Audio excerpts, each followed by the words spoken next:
UKLO 1 year masters. No IELTS required up to 5 years visa. High visa success rate.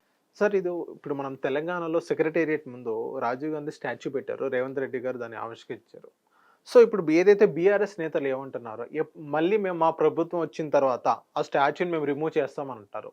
So నిజంగా ఆ statue పెట్టడం అక్కడ మంచిదా, లేకపోతే వీళ్ళు రిమూవ్ చేయడం అనేది అది మంచిదా?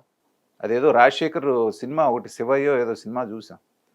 దాంట్లో వద్దురా అంటే వాళ్ళ మీద ఆయన మీద అభిమానంతో విగ్రహం పెడతారు. ఏదో చిన్న పొరపాటు జరిగి అదే విగ్రహాన్ని వేరే ఊళ్ళో వచ్చి తలకాయ పగల కొడతారు, మొత్తం విగ్రహాన్ని ధ్వంసం చేస్తాడు. అప్పుడు అంటాడు అతను, నన్ను మీరు ఇప్పుడు గౌరవించినట్ట అవమానించినట్ట అని. అలాగే చక్కగా ఎన్టీఆర్ హెల్త్ యూనివర్సిటీ అని ఉండేది ఆంధ్రాలో, దాన్ని రాజశేఖర రెడ్డి టైంలో ఉత్తి ఎన్టీఆర్ అంటే బాగోలేదు, ఆయన డాక్టర్ ఎన్టీఆర్ కాబట్టి డాక్టర్ ఎన్టీఆర్ హెల్త్ యూనివర్సిటీ అని రాజశేఖర రెడ్డి పెద్ద మనసుతో దాన్ని మారిస్తే, ఆయన కొడుకు జగన్మోహన్ రెడ్డి వచ్చి ఏం చేశాడు, దా పేరు మార్చేసి doctor Rajasekhara Reddy health university అని పెట్టాడు. ఎన్నాళ్ళు జరిగింది? ఒక 2 ఏళ్ళు నువ్వు అధికారంలో ఉన్నన్నాళ్ళు జరిగింది.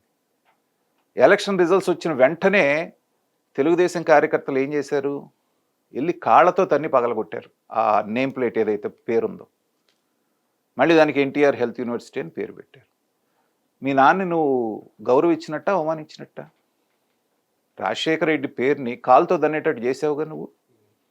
కాబట్టి ఇలాంటి అనాలోచితమైనటువంటి చర్యలు అధిష్టానాన్ని మెప్పించడానికో లేకపోతే వాళ్ళ దగ్గర మార్కులు కొట్టేయడానికో చేసేటువంటి చర్యల్ని మనం ఖండించాల్సిందే. ఎందుకంటే ఒక విగ్రహం పెడితేనో కొత్తగా రాజీవ్ గాంధీకి వచ్చేటువంటి గౌరవం ఏం లేదు. ఆయనకంటూ ఆయన స్థానం ఒకటి ఉంది రాజకీయాల్లో, మంచి మనిషిగా అతనికి ఒక పేరుంది. దాన్ని వాళ్ళు మీరు అనవసరంగా రాజకీయం చేసి దాన్ని వాళ్ళ వివాదంలోకి లాగి రాజీవ్ గాంధీని కూడా విమర్శిస్తే స్థాయికి తీసుకొచ్చారు కదా మీరు. ఇంకో చోట పెట్టుకోండి, మీ దాంట్లోనే మీ ఏదైతే ఉందో కాంగ్రెస్ ఆఫీస్ ఉంది కదా, దాంట్లో పెట్టుకోండి. మీరు ఒక 100 అడుగులు విగ్రహం పెట్టుకోండి, ఎవరు వద్దన్నారు? మీ పార్టీ ఆఫీస్ కాబట్టి గాంధీ భవన్లో. అలా కాకుండా ప్రజల సొమ్ముతో కట్టినటువంటి ప్రభుత్వానికి ఏ ప్రభుత్వం ఉంటే ఆ ప్రభుత్వం పనిచేయాల్సినటువంటి కార్యాలయంలో సెక్రటరియట్ దగ్గర పెట్టడం అనేటువంటిది ఏంటంటే ఎవరు కూడా దీన్ని స్వాగతించేటువంటిది కాదు. మన రేవంత్ రెడ్డి గారు తీసుకున్నటువంటి నిర్ణయాల్లో ఇది ఒక తొందరపాటు నిర్ణయంగానే మిగిలిపోతుంది.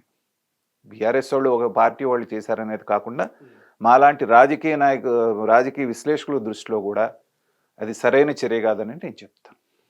Thank you sir. Hit TV app ని డౌన్లోడ్ చేసుకోండి. ఇందులో short news, live news, entertainment movies అన్ని అవైలబుల్ గా ఉన్నాయి. Please download hit TV app. Hit TV app ని ఫ్రీగా డౌన్లోడ్ చేసుకోండి.